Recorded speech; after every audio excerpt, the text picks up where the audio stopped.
Why do we need financial models? As I told you, we need them for different purposes. So, for example, when we talk about investments, okay, we already talked a little bit about this investment activity of a company, but we're going to have a separate chapter on this later on in the course. But when you do this investment in assets, okay, now the decision is crucial. What type of assets to invest in and why? Why not asset A and why asset B? So what you need to do is that you will have to develop the financial models on both the assets and determine the value that each project or each asset is adding to the company. And then you will go for the asset that adds more value. Now, this requires capital budgeting decisions. This is another topic that we will have. We have a chapter on capital budgeting techniques, where we will talk about techniques like NPV. We will talk about IERR and MIERR and a number of other techniques. We will talk about them later on. But this is something that, this is an area where you will need different financial models in order to generate different scenarios for the different types of assets and investments. Then you also need to take a decision on the degree of financial leverage. What is financial leverage? We talked about this when we discussed the ratios. What is financial leverage?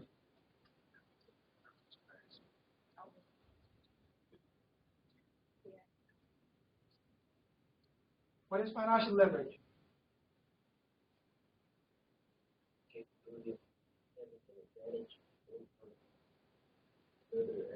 Okay, that's a good definition of the term leverage. But when we talk about the financial leverage, let me explain that to you in a very simple example. This is what we call a lever, right? The seesaw. So what you have got the assets on this side and liability plus equity on that side. Okay. Now, if you increase the assets, this is going to leverage towards the assets. And of course, you know that when we have more assets, on the other hand, you have the liability. We're not going to make it equal. Assets and liability. So this is a ratio between assets and liabilities. Assets and liability ratio. Okay. So, or you can say the equity in liability ratio. Now, if you have more equity, then your company is going to be stable in terms of, bankruptcy. It will not go towards bankruptcy. But of course, you know that when you have more equity and less debt, the profitability or the return on equity decreases. Now, in order to increase return on equity, you need to increase liability. But if you increase liability, there are chances that you may go bankrupt, and this position will be disturbed. So now the point is that what is the best leverage position? How much equity and liability you should have in the company in order to have an optimal capital structure. So that is what we call the degree of financial leverage over here. Okay, and this is determined when we take the decisions regarding the capital structure of the company. So what is the capital structure? The ratio between equity and debt. So we need financial models in this area as well. And we also talked about dividends, right? The cash that we pay out to the shareholders from the income of the company. Even though in some cases we may not have any income in a particular year, but we may still pay out dividends to the shareholders. Now, those we need, again, we need financial models for this in order to reach a better decision. So we have this dividend policy decisions that are related to this area. So we need financial models for this area as well. Now, the point is that we need different types of financial models in this area. In the investments, we will need financial models, different types of financial models in this area and this area as well. So this will give us different scenarios of how to deal with different situations. And again, the liquidity requirements. How much current assets should we keep in the business? And of course, we talked about the current ratio and the quick ratio, the cash ratio. What was the purpose of calculating those ratios? Well, it was that we need to determine that we are, sound financially and we can meet our short-term liabilities. So we also need different models to be applied to this area and take sound working capital decisions. We talked about working capital, right? And our need for external finances. Okay, financial modeling ingredients. What do you really need in this area? One is the sales forecast. So financial models are actually model designs that are applied to the future expectations.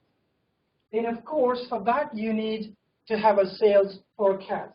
And this is, I think, one of the most important variable in the financial model. The reason is that if your sales grow, all of your assets will grow. It is not possible to have a sales growth without a growth in assets. Okay, we will see that in a few minutes. So sales is the key driver. And how do we forecast that? Of course, this will need an expert opinion from the market. We will have to do a market analysis. What type of product are we producing? Okay, what markets are we targeting? And how much share do we expect to gain? What will be our advertisement mechanism? What if we change our advertisement media from, for example, from internet to the paper or to the TV? What will be the impact on our sales? So all those different scenarios have to be plugged into the model, and that model will then generate different scenarios. So what we do is that we are actually looking into the sales growth rate. So if we know this, we know our current sales, okay?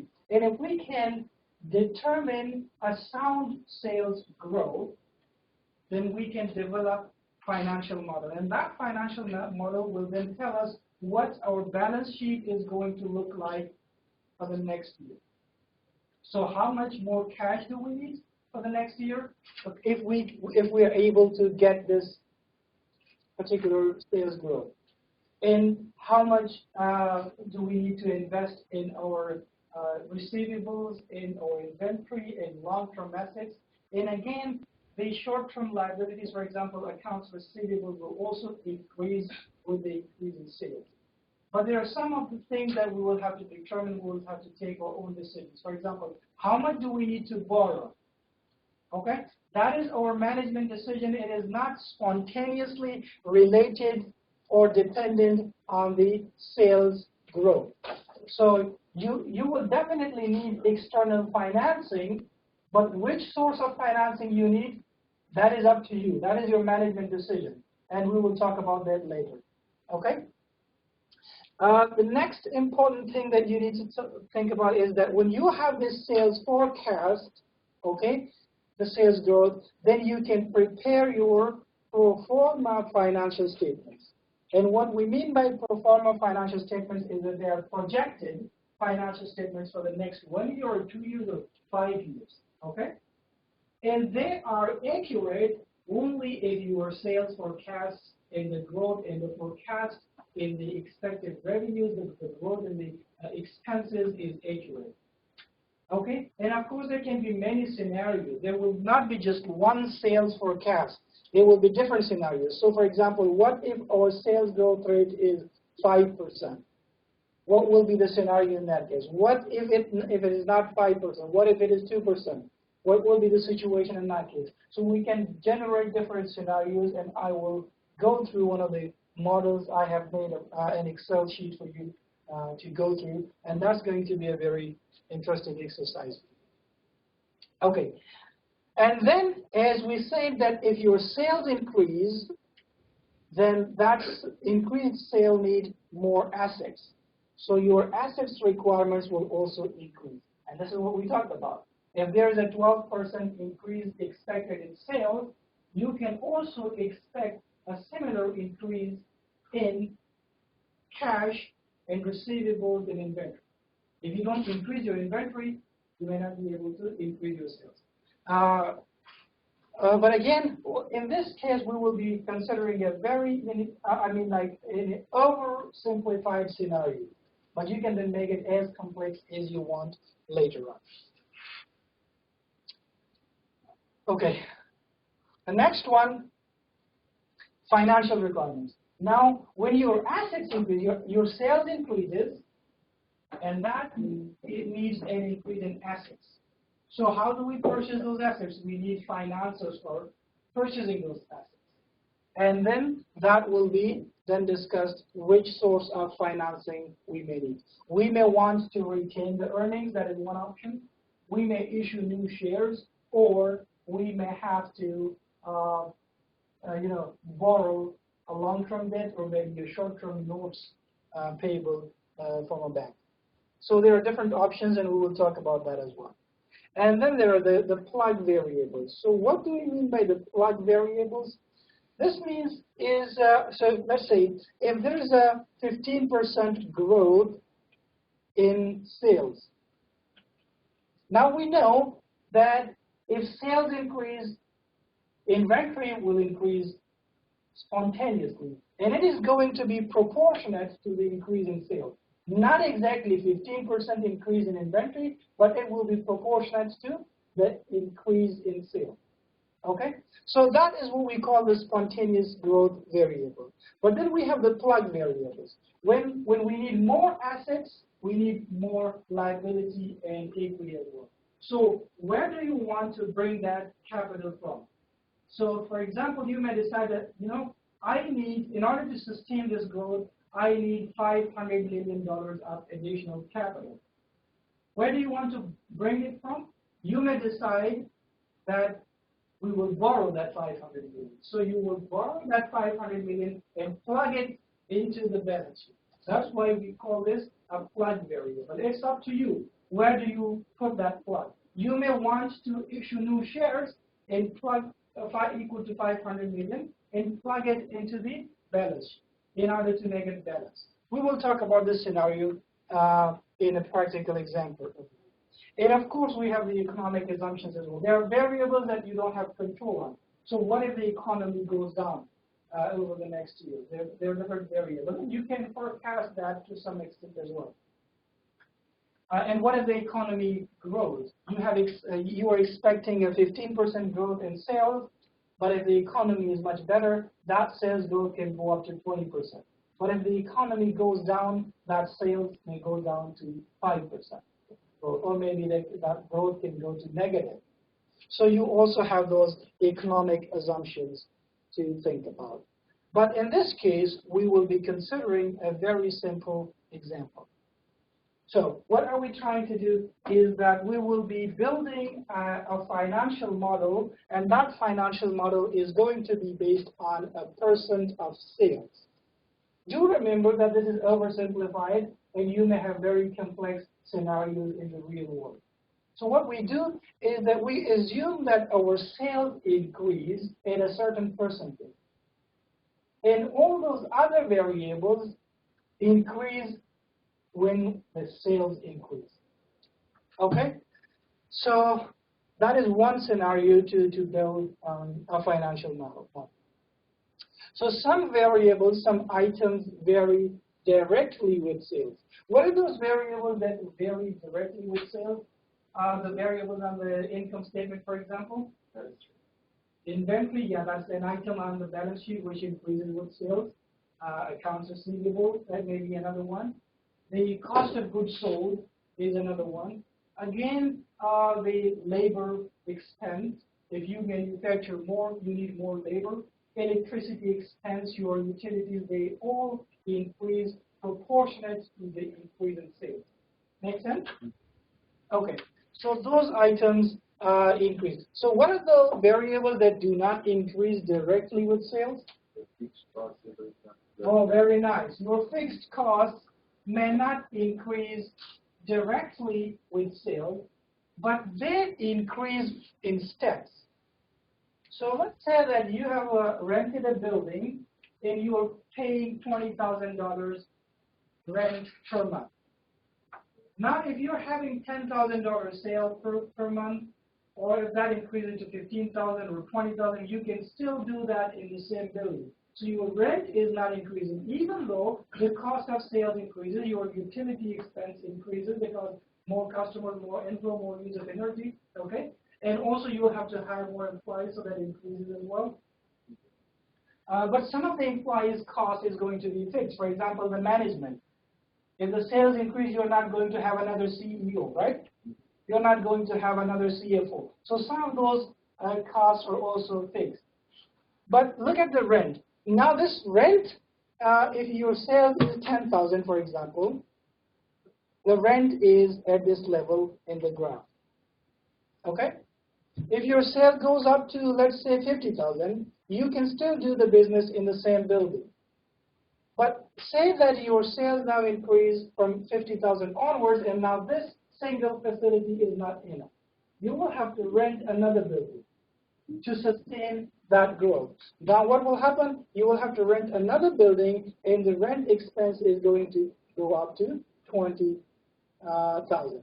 So now this will be constant for some time, and then it will jump. So this is what we call a stepwise increase in some of the costs.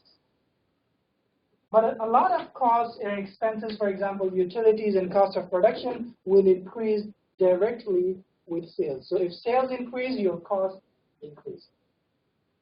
Is this clear so far? Okay.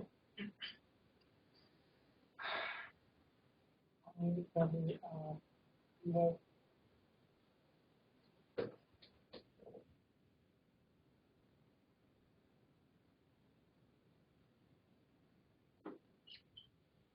Okay. So in the income statement, for example, what we have here is that costs may vary directly with sales. So that would be cost of sales, wages, salaries, as we discussed here. Depreciation is an expense that may not increase directly with sales, but some type of depreciation will increase with sales. For example, you've got vehicles.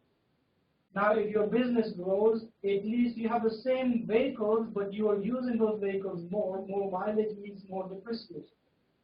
But in general, the building depreciation in the machinery, they will not increase a lot. But of course, we will be using an oversimplified model over here, but you can have those different depreciation items categorized. So for example, for the building, the depreciation does not change directly with sales. But for the cars, depreciation increases directly with an increase in sales. So you can categorize them. And again, dividends. Do dividends increase with sales?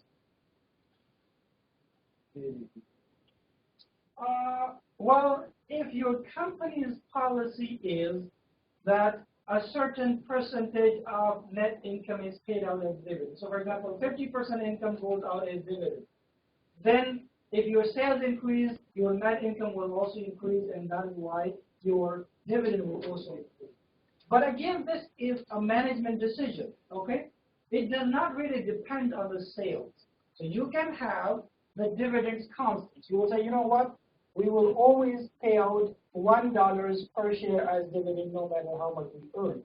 So that will not depend on sales. So this is a management decision, and it may not change with sales. Okay. Now look at the balance sheet. Do you think that assets increase with sales? Yes, some assets definitely do. For example, the current assets. Okay. The fixed assets may not. For a certain period, as we discussed, in, the rents and all those expenses. The rent is anyway an expense, but if you have that building, you own the building. Now, until the time you need another building, you need to buy, it will take some time. So that would increase in steps. But for simplicity purposes, let's assume that all assets increase with sales, which is true in the long run. Even if that is not true in the short run, it is true in the long run. So let's assume that all assets increase with sales. So we will use this example. Accounts payable, this is quite clear. Accounts payable increase with sales. Quite clear, we discussed that. Notes payable, does this increase with sales? No. Why? Because it's a borrowing. Yeah. And you may, even though the sales increases, you need more money, but you don't want to borrow it from a bank on a short-term basis. You may want to go for a long-term borrowing from the bondholders, you know. So it does not directly increase with sales, but you may want to increase it. It's up to you. Similarly, long-term debt, not necessarily. It's up to you. Which financing do you want to involve? And some other items that will not. Similarly, equity. Does equity increase with sales? Not necessarily.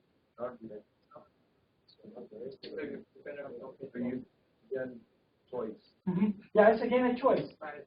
It's a management choice. So instead of increasing equity, you may want to borrow more. So is this clear so far? Any question? Woodbridge?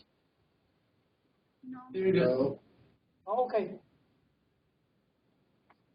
So now the point is that if all those assets increase as a result of the increase in sales, suppose that there is a $500 million increase in assets as a result of the sales.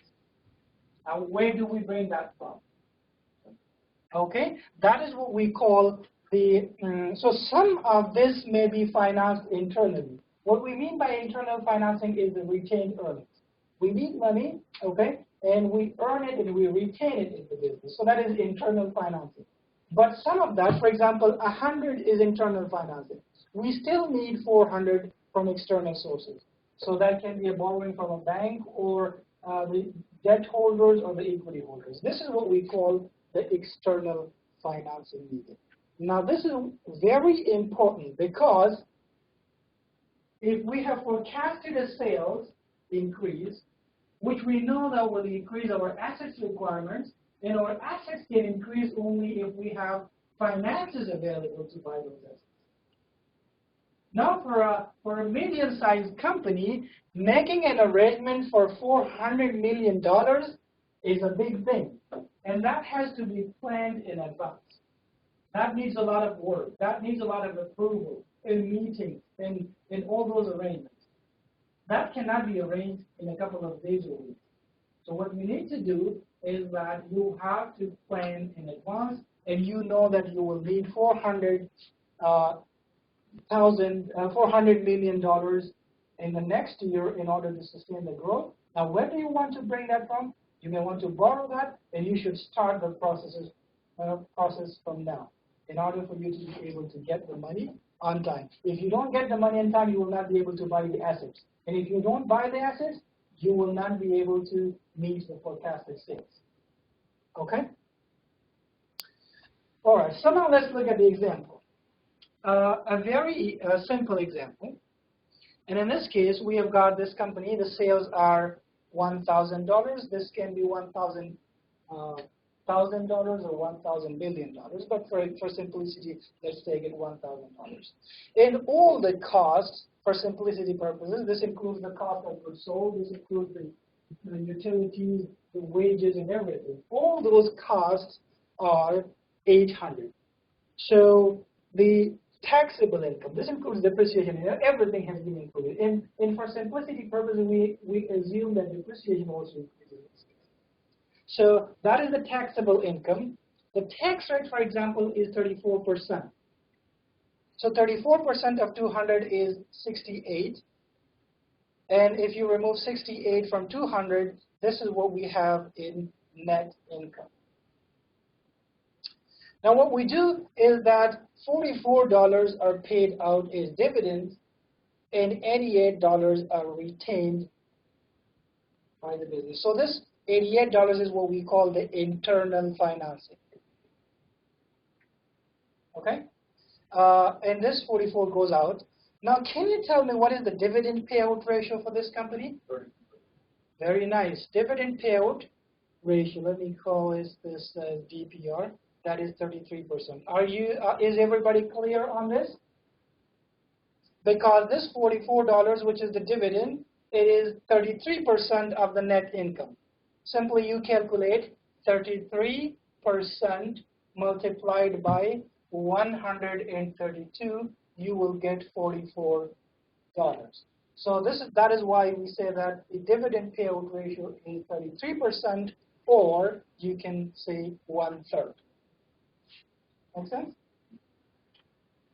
You may also have another ratio which we call the retention ratio.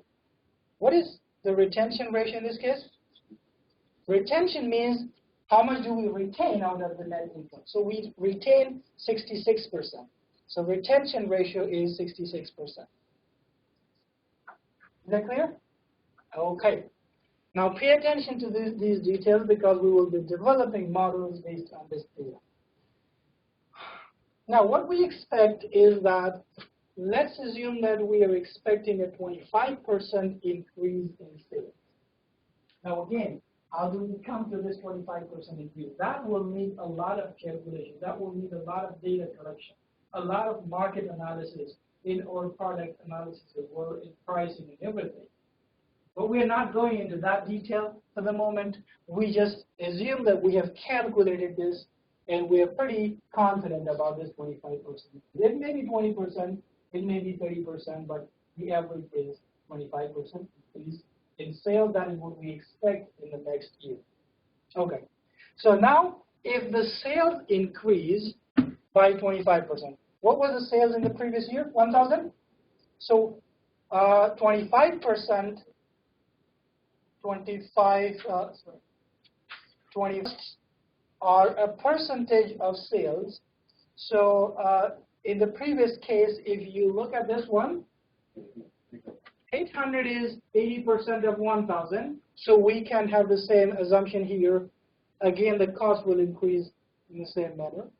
So that will be 80% of 1,250. So what will be our taxable income in this case? It was 200 in the previous income statement. It has gone up now to 250. So we are expecting a $50 increase in our taxable income. Again, the tax will also increase because we will apply 34% of tax rate to 250. So in the previous income statement, the tax was 68, and now it has gone up to 85.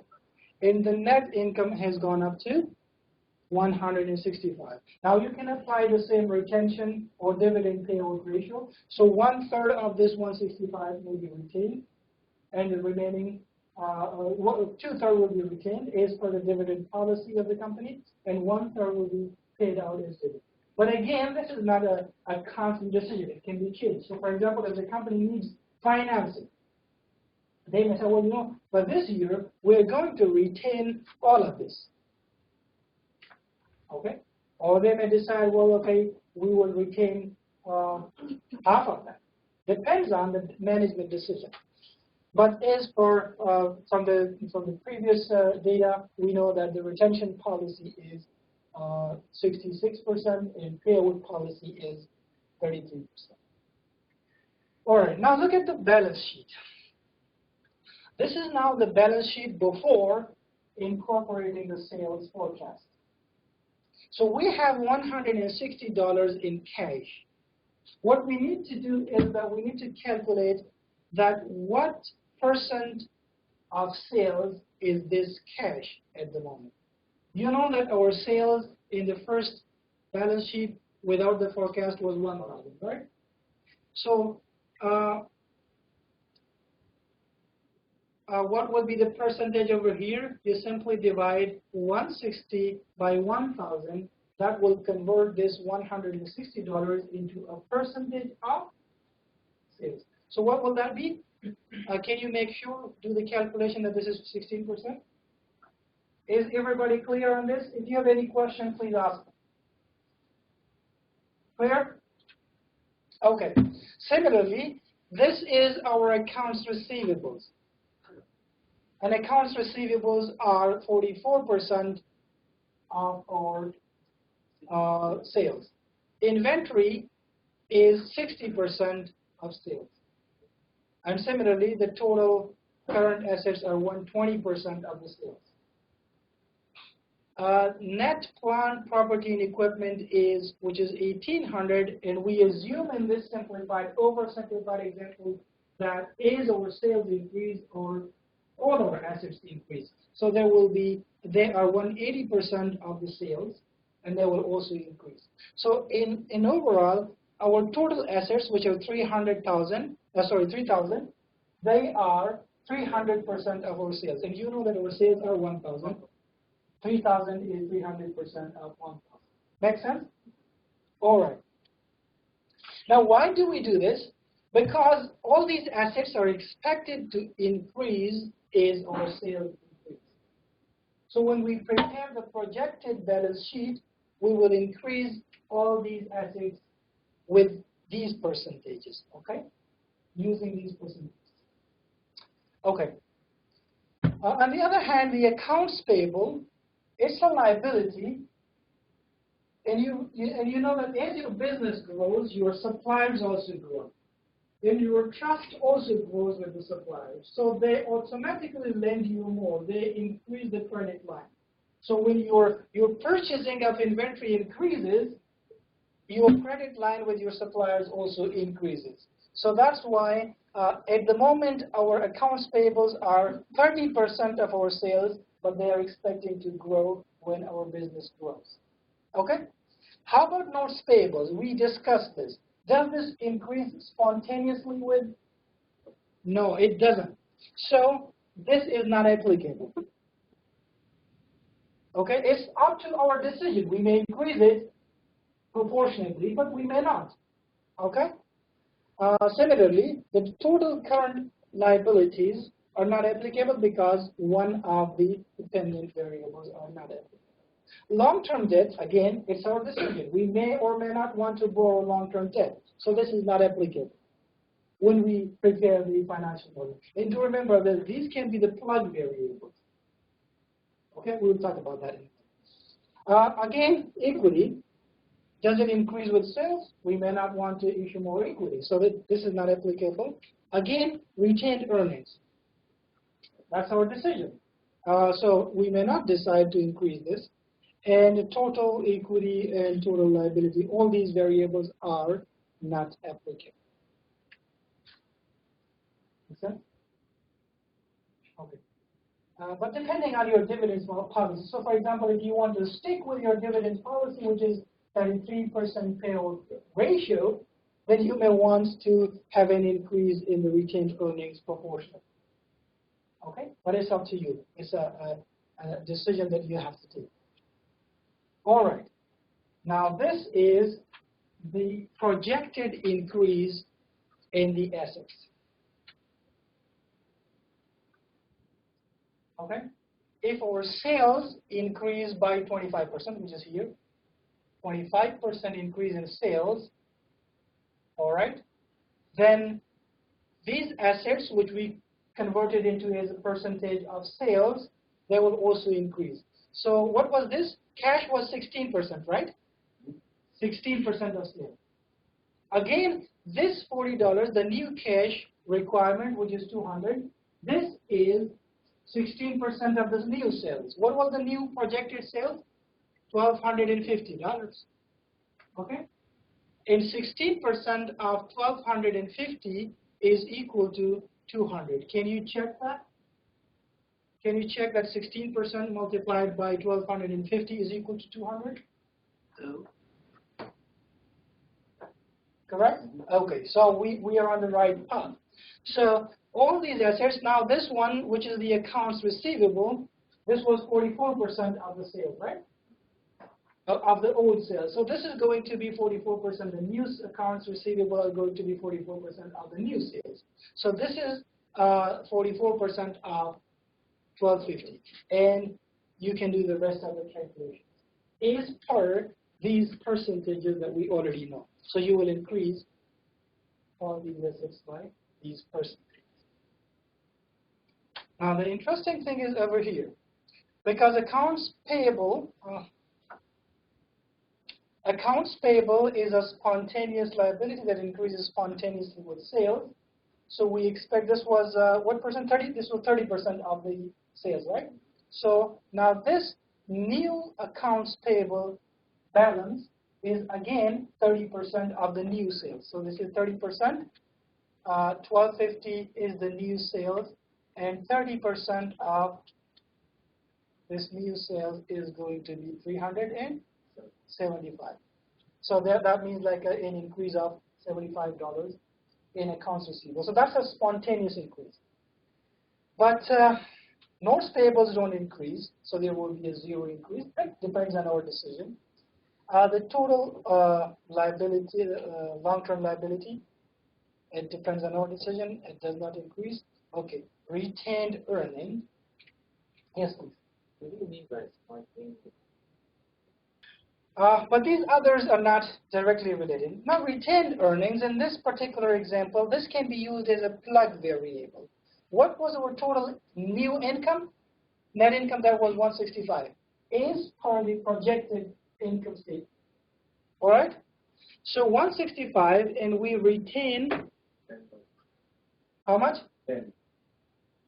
Last time it was top. Last 110. Last time the retained earnings balance was 1,000. So we have increased retained earnings from 1,000 to 1,010. Okay? So that means an increase of 110, which means that we have retained 110 from the 165 net income. Can you calculate what percent is this? Sorry, like 110 is the retained earnings. What percent is this of of 165? 66%. So that means the company is maintaining its retention policy. So whatever is earned, 66% of that is retained, and the rest is paid out in a dividend. So that's why we have put this one in right here. Now look at this one. What are our total new assets? Previously, these new assets were $3,000, but now the new balance is $3,750, which means our assets have increased by $750.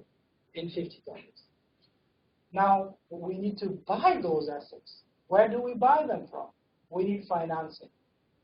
Now $75 of financing has come already from the accounts payables, right? Make sense? And $110 financing has come from internal sources, from retained earnings. What is the difference? We need financing of $750 to buy these assets, and we have got 75 plus 110. What does that make? 185. 185. So we need 750, okay? And we have got 185. How much extra do we need? 565. This is what we need. And where will this come from? This will come from external sources. And that's why we call this external financing. So that is here, written over here. External financing needed is $565. Make sense? Okay. Now, where do we get that money from? We have different venues. We can either borrow it on short-term basis from a bank, which may not be a good idea. Depends on what your priorities are and what your capital structure is. Or you may want to borrow this 565 from bonds, long-term debt, or you may want to issue new shares. Okay? So, up to you. Now, what you need to do is that you need to plug in this 565 anywhere, or you may divide this between the different items. So, for example, 200 comes from common stock, 200 comes from long-term debt, and 65 or 165 comes from short-term. Depends on you, and that again is a very rigorous financial decision. It needs a lot of calculations on why do we need to go for a particular source of finance. That will be discussed in a separate chapter. Is this clear, sir? Yes, please. So if you want to increase your total financing, and say for example you need like 100 shares and your par value is 10. So 10 shares and your par value is 10 and your market value is 50. So what will be the common stock financing that you get from it? Like, Okay, good question. So you issued 10 shares. So that is the number of shares. The par value is, per your example, is $10 per share. Okay? So 10 shares equals to $100. So that $100 goes to the common stock paid, and it will be added every year. But when you issue these shares, you can actually sell them at $50 a share in the market. So how much do you get? You get 500. Okay, so 500, so already 100 has gone to the common stock paid in, and the remaining 400 balance will go to the additional paid in capital, or what we call the capital surplus. We don't have a capital surplus balance in this example, but when you have that capital surplus, you will bring it. Is that clear? which line would that go under, the 800 or is it? No, it will go to the capital surplus. Because this is surplus money that you received when you sold your stock or your shares. Okay. Does it affect cash or something in other hand? Okay, very good idea.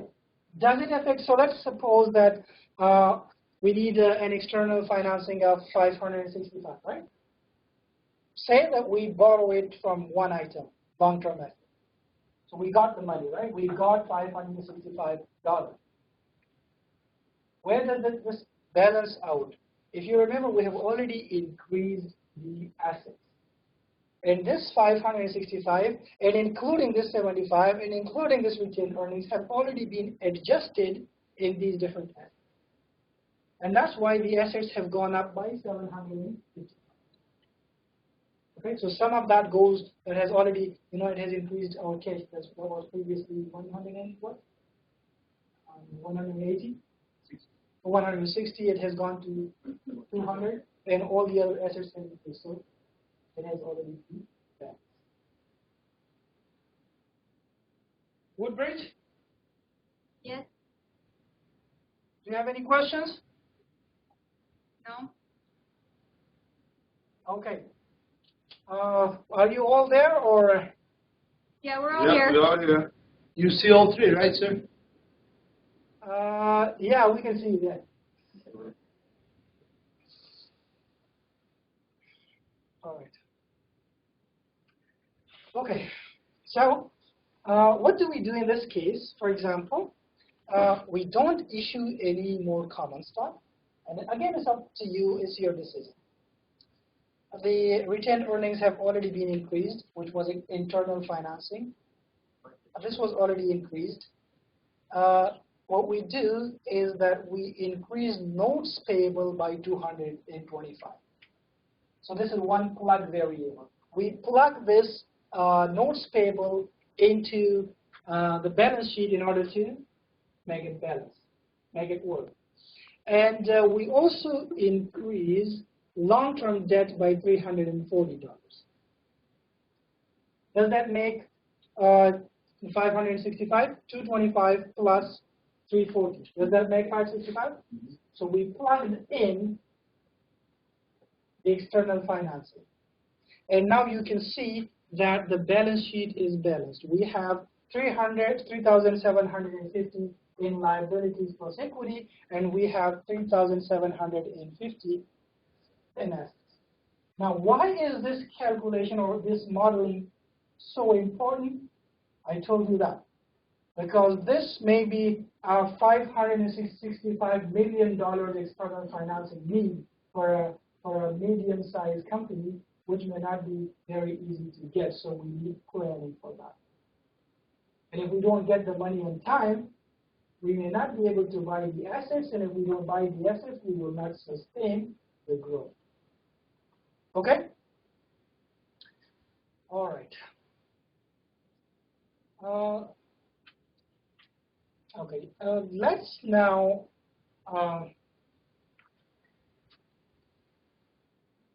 solve an example, a problem.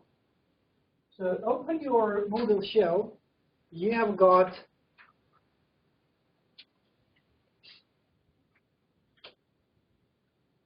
this file. Okay? And if you remember, this is one of the examples that we did in the class. What week? This is the current week, which is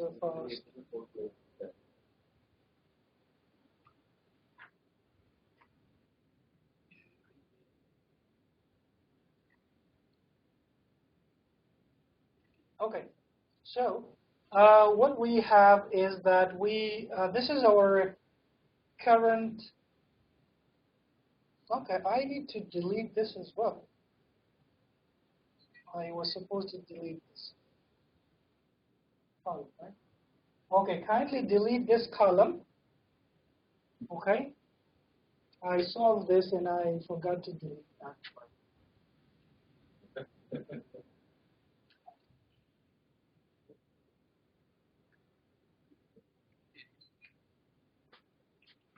It can't work. No, it doesn't work. But please delete this one. Okay. You have to calculate this. So this is your income statement, okay? And we are expecting a 25% growth in sales. So the sales will increase by 25% and all these other expenses accounts will increase proportionately. For simplicity purposes, we assume that total taxes also increase proportionally. Okay? And interest expense, we also assume that interest expense also increases proportionally, even though it is a related to a financing decision, and it may not. But for simplicity purposes, you just assume that all these expenses increase proportionately to the increase in sales. And when you're done with this, you will have to calculate the dividends and the additions to retained earnings, and based on that, you will calculate this. Okay, and the projected balance sheet will appear here, and that there will be the right-hand side of the projected balance sheet. And then we will do this one. Again, I was supposed to delete this, because if you don't delete this, it will automatically populate this. Okay? So I was in a hurry, probably just have to leave. So how much time do you need for this exercise? You need 20 minutes. Work in groups, and one group is just one group, okay? And you can choose your group members. If you do this perfectly fine in 20 minutes, I will give you 2 points. Okay? Sir, we didn't get what we need to do exactly. Can you please tell us again? Okay, I will do that. Thank you. Okay, so this is your income statement, this one, okay? And kindly delete this row. Okay, don't do the cheating, I will check that, okay? And Woodbridge, you need to show me your computer as well, you have to delete this row. So this is your income statement. We expect a 25% increase in sales. That will result in the increase in expenses as well, and that will result in the increase in assets and increase in some of the liabilities, not all of the liabilities, and equity, of course. And then we will calculate the external financing needed, and you may decide where to put that plug variable. Once this is done, we will have to populate this table. You have got 20 minutes, and if you could do this in 20 minutes, I have a question on the table, on the bottom side, yeah, this one. This one, okay? So that is 0% increase in sales. So what is the increase in assets? Okay, yeah. And then what is the increase in retained earnings? And what is the increase in financial index? Exactly. So how do we calculate the ratio? Do we consider the same ratio that is there in the top one? Yeah. Okay. That ratios will work again further as well. Now, what if the sales growth is 5%? What will be the increase in assets in addition to retained earnings and all of this? So you need to populate this. So 0% increase in sales is the original sales or the one that we calculate in the yellow column? On the top. This one? On the top, on the right side. Here. Yeah. So Well, in this example, we considered a 25% increase in sales, right? So that was one scenario. okay. Okay? What we do over here is that we are doing a scenario analysis. What if the sales does not increase by 25%? What if it does not increase? There's a 0% growth in sales. What will be the increase in assets required? Of course, do you expect any increase in assets? No. And what if it increases by 30%? So of course there will be different. Basically, the row that says 25% is going to be the same that you have on the top, but everything else is going to be. Yeah. Okay, 20 minutes. But of course, if you did not delete the formula that I had put in this table, you will get the answer automatically quickly. How can we show it to you, sir? Okay. I want to see it. Sir, is there any way that we can share our screen with you? I don't know really if you can share your screen, but we can see you somehow from somewhere. No, we have opened the same screen over there. We trust you, okay? All right, thank you. No, we delete I it. hope you will not hurt or trust. All right. All right, go ahead. Okay. The group study, right? Yeah.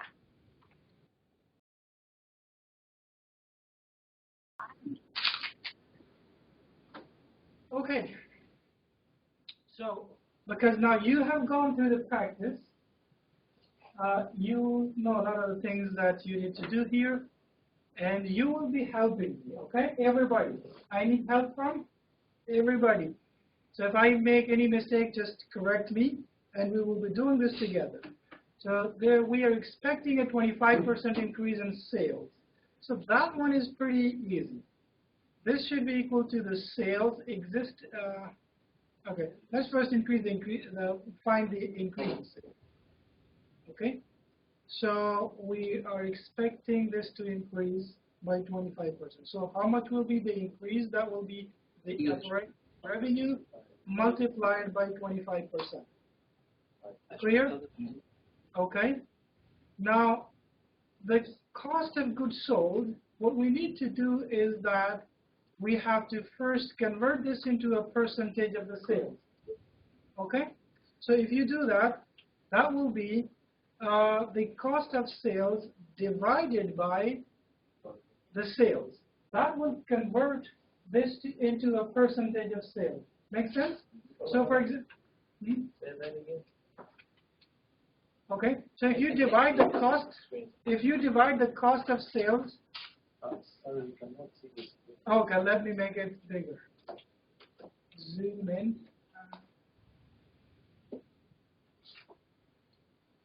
Even if you have done it correctly, you still need to pay attention because I may show you easier ways to do this. Okay? So Kevin, for you, in order to convert this number into a percentage of another number, what you simply need to do is that this number is equal to the cost of sales divided by the sales. This will convert the cost of sales into a percentage of sales. So if you enter this, for example, you get 1. This should be 1. You get, that is like 73%. This is not a dollar. This is just a percentage. So the cost of sales is 73% of sales. Okay? But we're not converting this into a percentage. We simply want to find the increase in the cost of sales. So simply, we have done this. Kevin, is that clear now? Clear? Okay. So if you want to calculate the exact increase, simply multiply this by So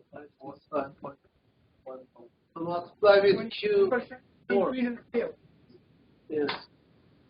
Okay. 25%. So this is the increase in sales. That is clear, right? $565 is the increase in sales. So what we did is that if we simply divide this cost of sales by the sales, this will convert the cost of sales into a percentage of sales. So now what we know is that the cost of sales is 73% of the sales, right? Now because the sales have increased by 565, we want to know how much will the cost of sales increase as a result of this increase in sales. Does that make sense? Okay. Let me do it here. Let's take the pen.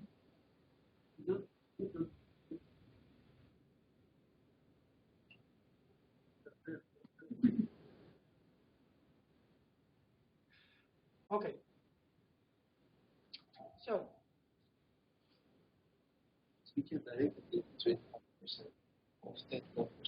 sales Ratio. is, for example, 100, and cost of goods sold is 65.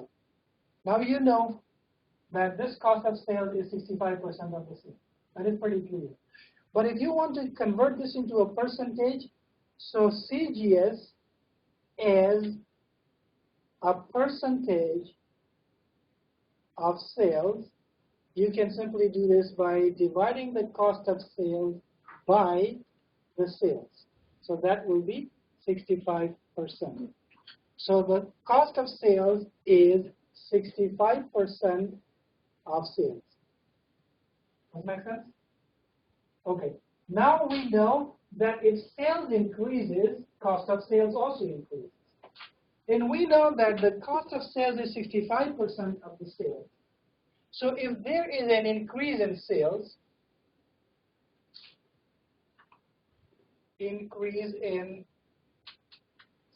for example, there is a $40 increase in sales. What will be the increase in the cost of sales? So 65% of $40. Make sense? We know that the cost of sales is 65% of the sales. Is this clear so far? Kevin, is that clear? Cost of sales is 65% of the sales. Now we know that if sales increases, cost of sales also increases. How much will this increase? This will increase by 65%. Let's take it another way. The increase in sales is $100. So previously we had $100 sales. Now the increase in sales is another $100. So there will be the new sales will be $200. What will be the increase in the cost of sales? 65% of the sales. Because we know that, right? So the increase in, yes, will equal to 65% of 100, which is going to be 65 again. Okay? Or in other words, 65% of the increase in sales. So simply 65% of the increase in sales, which is 100. So 65% of 100 is 65. So simply multiply the percentage increase, percentage of CGS by the increase in sales, and you will get the increase in cost of sales. Is this clear to everybody now? If there's any question, you can ask, and I will go to the details. Woodbridge?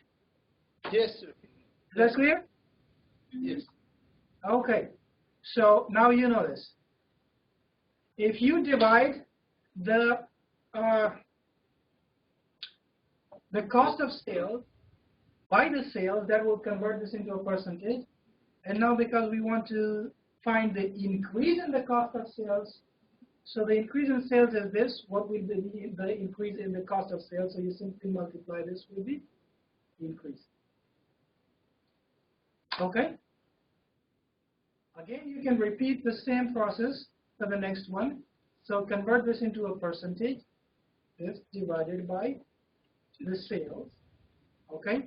And multiplied by, or sorry, no, we don't need anything. Just simply add this. This plus.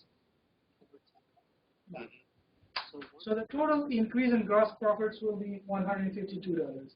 This one, expenses also increase with the same percentage. So the expenses, SG&A, sales, and administrative expenses, general and administrative expenses divided by the sales, that will convert this into a percentage, and then you multiply this with the increase in sales.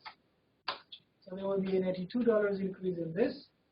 Again, we know that depreciation stays constant, it increases in steps, but some depreciation will increase with the cost of sales. For simplicity purposes, we assume that it increases with sales. So again, we will use the same formula. The depreciation divided by the sales multiplied by the increase in sales. So there is a $23 increase in depreciation. Now, what is going to be the operating income? That is going to be the increase in operating income. That will be equal to the depreciation plus the selling, general, and administrative expenses plus the gross profit. That is $48. So our operating income increased by $48. Okay? Other income, let's suppose the other income also increases with the same percentage. You will have exact logic in variables for each of these variables. So for example, your other income is coming from a rental. You have rented out a space in your building to someone else, and that other income is coming from there. So if your business grows, that doesn't mean that this rental business is also going to grow. But just for simplicity purposes, we assume that this also grows. I'm sorry, can I ask a question? Yes, sure. When I divide, I just did like, you divided it and multiplied it by the operating revenue. I identify with the percentage and I still got the same. Yeah. Like, you can also do that, right? Yeah, you can. It may be different in some situations. So I'm just explaining the correct logic to you. Okay? And then multiplied by the increase in sales. So EBIT is going to be equal to increase in other income plus increase in operating income. That is 55. Imagine that interest expense also increases with sales, even though it may not. So the percentage will be, and then multiplied by the increase in sales. Okay, so this is equal to EBT, interest expense, increase in interest expense plus increase in EBIT. No, something else.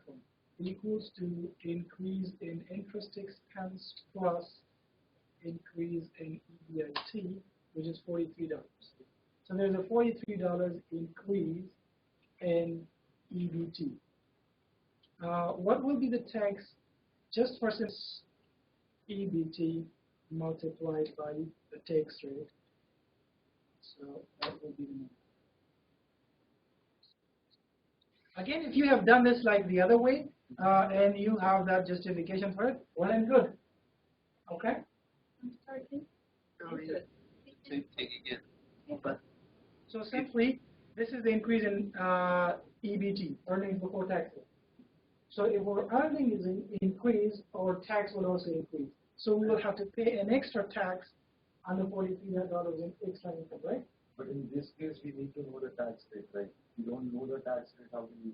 That was what? How do you use 0.24? Okay. That is normally the tax rate, but what you can do that is you can calculate a tax rate from here. You can convert this into a percentage. So we have paid $84 in taxes, right? Mm-hmm. So what percent is this EBT and not 49? Okay, but this 49% is going to be incorrect because that includes this deferred tax as well. So you calculate the percentage with current tax. Yeah. But again, I mean, the point is that if you expect that your deferred tax will also increase, then again, that makes sense. Okay? So you may have different logics for that. So net income will increase by $14 plus this EBT, $28. Okay? And now, what will be the increase in dividends? 28% of this increased income will go to, 50% of that will go to dividends, $14, and the remaining will go to the retained earnings. Okay? Now that you have the increased number, you know the previous sales and you know the increase in sales. So you can calculate the new sales. That will be equal to the old sales plus the increase in sales. Okay? So these two numbers added. Previous sales plus the increase in sales. That will be the new sale. You can write this down.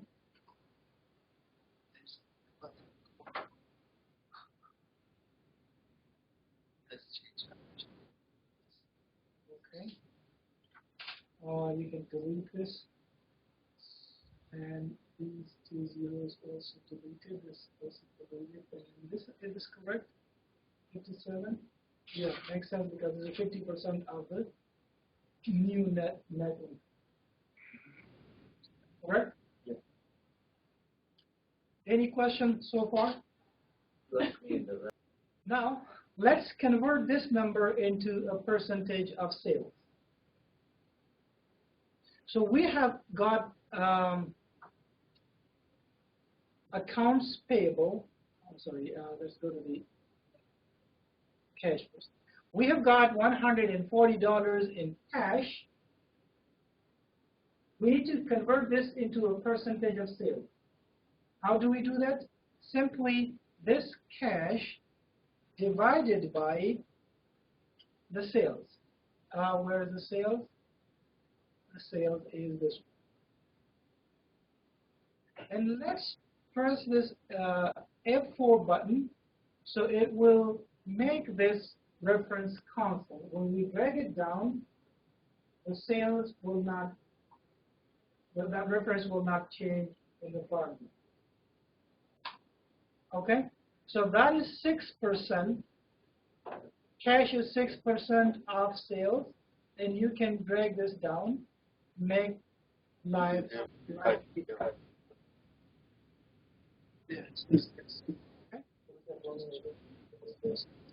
Okay, can drag this down further.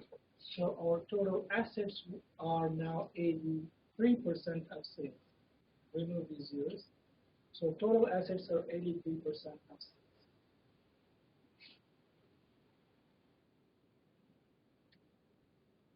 Total fixed assets are 49% of sales. You can check the formula.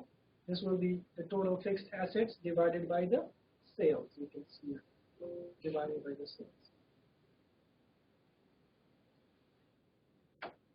Okay.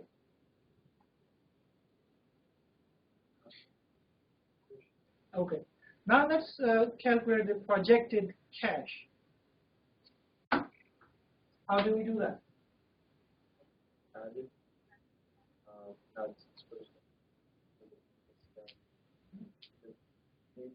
The current as a 6%. Just so this is going to be 6% of the new sales. This is what we did, right? We know that the old cash balance, cash position was 6% of the old sales. Yeah. So the new cash requirement will be 6% of the new sales. So this is equal to 6% of the new sales. And the new sales is this one, right? Yes. And let's make that reference constant as well. Yep. Okay, 6% multiplied by this, the new sales. Okay, and let's make that reference constant. So the new cash requirement will be $175.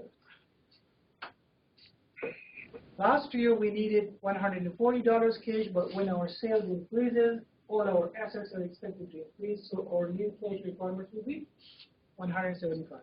Now you can simply drag this down, and Fahim, we will check your question over here as well with the cumulative percentage.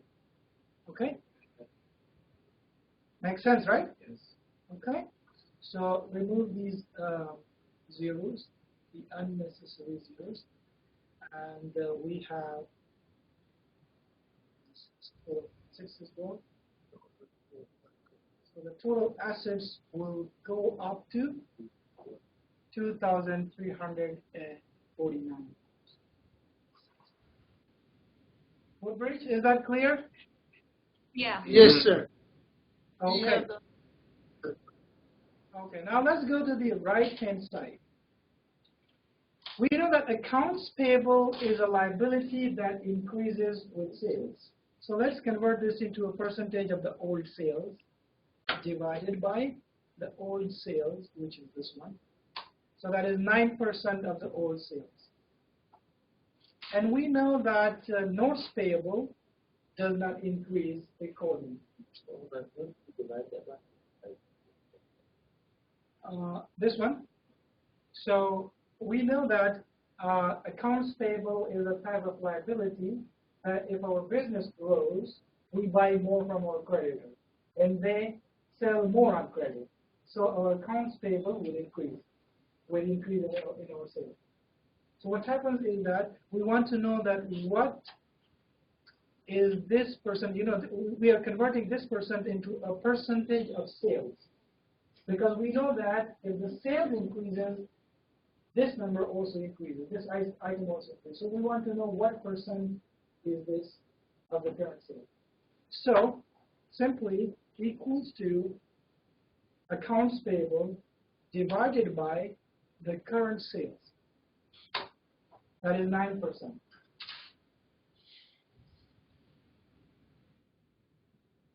Okay. What about notes payable? This does not increase. We will write down NA. That means nothing. Okay. Accrued expenses. So accrued expenses are like bills payable, wages payable, and all those expenses. And again, that grows with business. So this will also be converted into a percentage of sales divided by the current sales. That is 10%. How about total liabilities? Again, this does not apply because one of the variables does not apply. Sir, So, yes? you're calculating the percentages, but it says over there as the increase. So do you really want to show the increase, or do you want to show the numbers? Well, okay, you can do it that way, but let's the percentage increase. Okay. Or as In our example, we did this with the numbers, and then we just added up the project balance sheets, and we were like $3 and all those. it doesn't matter. It should be the same. The logic, if you understand the logic, it should give you the same as a percentage of sales. Okay. So you can write the description like that. This one does not apply. Let's copy that one. This item, total current liabilities, does not apply. Just for taxes, we have included that over there. We assume that this will increase. No, we didn't, because we have calculated as a Yeah. percentage of that. So this does not apply. Long-term debt does not apply. Total debt does not apply. Yeah. Preferred stock does not apply. Common stock does not apply. Surplus does not apply. Retained earnings. We know that we retain 50% of the earnings, right? Yeah. So this should be equal to not 50% of the sales, but this should be 50% of the net income. Let's just put the exact number over here. So 50% of the net income. So this number is not a percentage. This is just a whole number. Okay.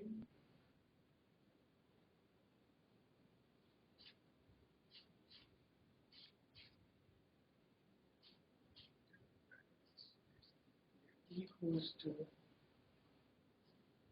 0.5 multiplied by the net, which is $57. Treasury stock, that's not applicable. So, That is 50% of, what do you consider as net income? This is a net income. Is new net income or? Yeah, the new net income. This will be the increase in the retained earnings. So it's not splittable. Okay, let's do it. Let's do it this way. I think that this is making you confused. Let's simply calculate the increases. So this will be equal to not a percentage, but is I already wrote increase. Okay.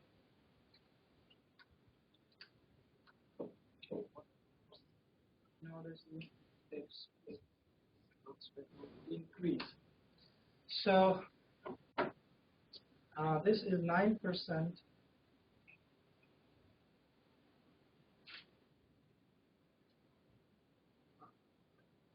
of the increase in sales.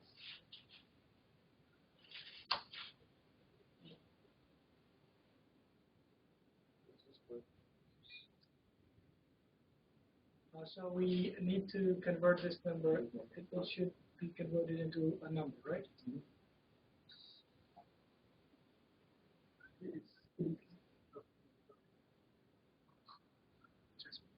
There will be a $53 increase here. And this will be converted into the increase in sales. So again, this. Yes. Are you finding the percentage was like a 9%? Yeah. So simply because the accounts payables are 9% of sales, so the increase in accounts payable will be 9% of the increase in sales. So this number is 9% of the increase. Make sense? New sales or the old sales? No, this is increase in sales.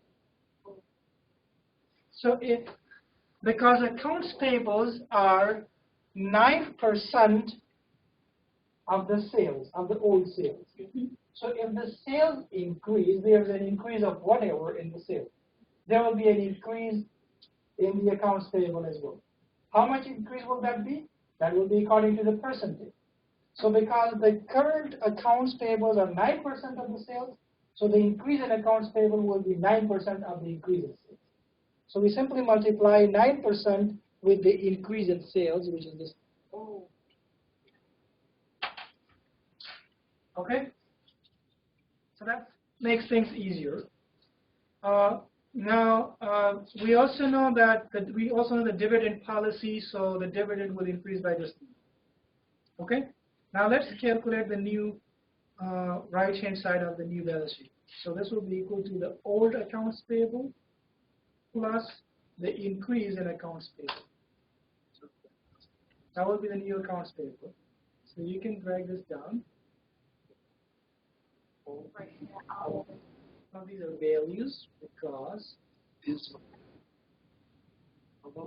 why is from there? It's, because it's out. okay. Now it will be equal to total equity equals to Actually, we took it from our From here? the bottom one. Or Yeah, addition. from here? Yeah. Why? that would be the total equity, and total equity plus liability will be equal to this plus total liabilities. But This is total long-term liability plus is total current.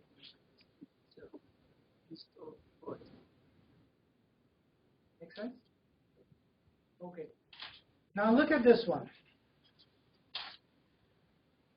Our total current liabilities and equity is a result of the spontaneous increase.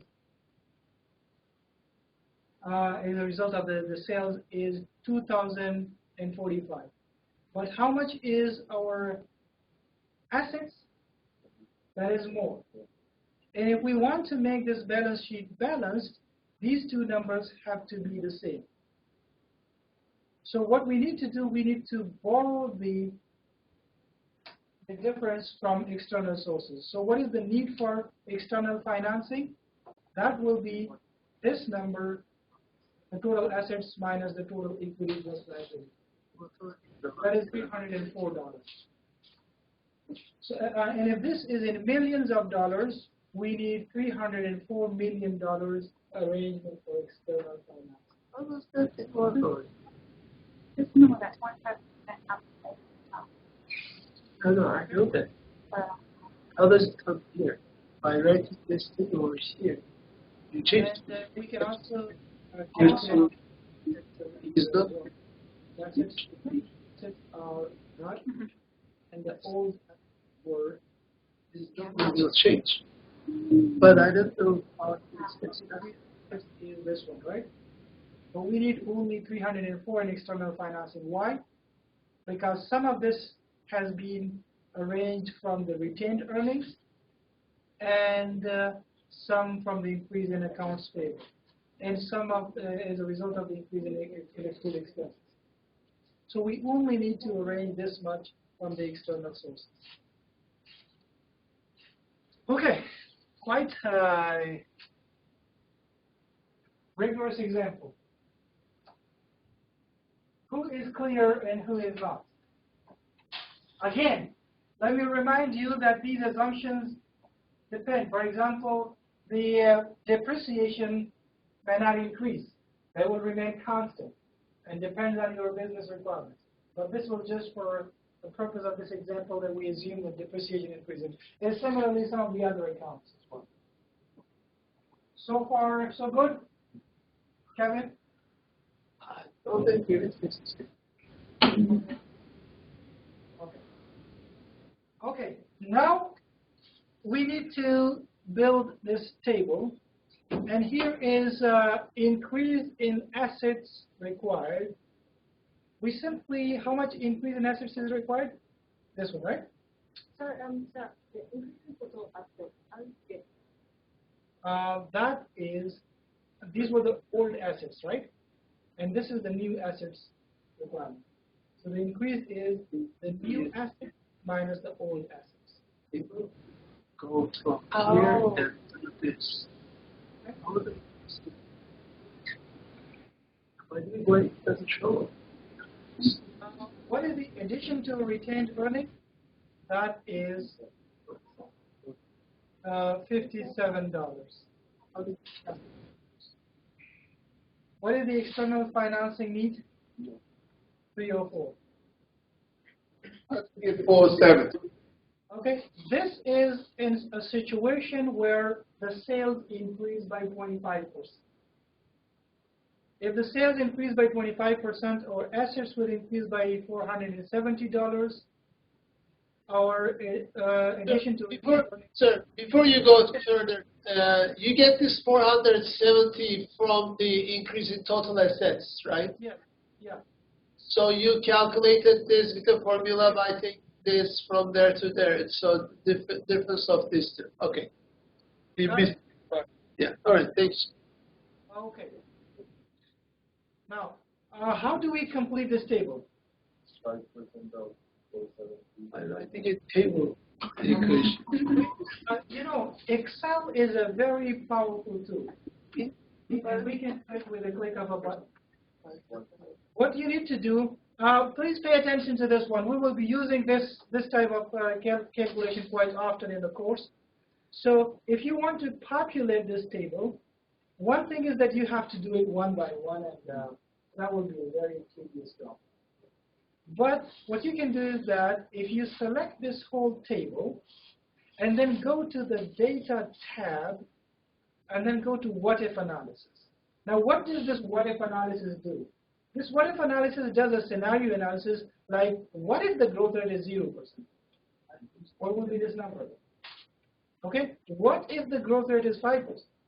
So it tells you all the different scenarios with a what if question. So go to this what if analysis and then go to this data table. Okay? It is asking you for two variables. What variable do we need to change when we move through the row? We're not changing any variable. There's no variable, right? These are just final numbers, right? So we are not changing anything there. But we are changing a variable when we move down the column. And what do we change here? We change the increase in sales. And where is this column reference? You simply need to go to the column reference, the cell reference for that. When we were doing this calculation, we used this cell. Okay? Now simply enter the button, and your table should be ready. Here you go. Can you do it again? Okay? I'm coming to redo it. Now, in order to confirm whether you have done it correct, just check the scenario that you have done recently. When the increase in sales was 25%, the increase in assets was 470, which is correct. External financing needed was 57. Okay? The addition to retained earnings was 57, and external financing needed was 0.4, which is correct. Now, what that means is that what if the growth in sales is 15%? Then the increase in assets will be this, and addition to retained earnings will be 49, and external financing needed will be 96. And you can look into all these other scenarios as well. You don't want this, but you need what if this is 1%? What if this to be 0? Okay. What if it is 2%? What are you going to change? You can do it that way. Just 30%. do such that it will find. Formula. Okay. Select this table. 3% something. 3.1 Go to the data tab, what if analysis table, and change the column variable, column input to this variable. 3%. Enter it, and now you'll see the whole table is popular. By showing what Like this. You know what I'm saying, right? Yeah, same. Really? It should work. I'll talk to you. Check. So let's check that for 25%. 25% will be. Are these numbers the same as we got? I was using the server, but in order to create such a table with someone else, you have to do this one by one. I was doing it the wrong way. Now I've done it.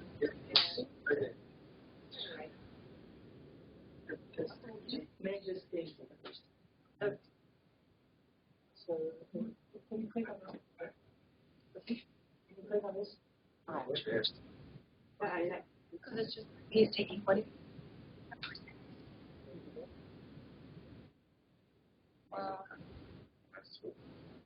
Yeah. With this 3.1 blah blah, it comes to 0. The 15 comes to this, between 5 comes to this. So these numbers are. So you're teaching. Did you sign in the sheet? Yes. Okay, Woodbridge, who is present? Just tell us the names so that we write them down. Write the names, please. Jennifer Hinton. Jen, write it down. Aline is present. Yes, sir. Al Spurlock. So they're all present.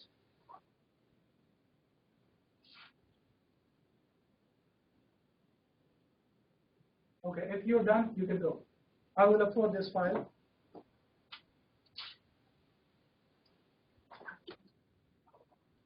Did you want it first? Did you want us to send you ours? Oh no, I thought he was trying to save it. No, I didn't no, know if he wanted Oh. it. No, I'll just. I was trying to look at a this is speak for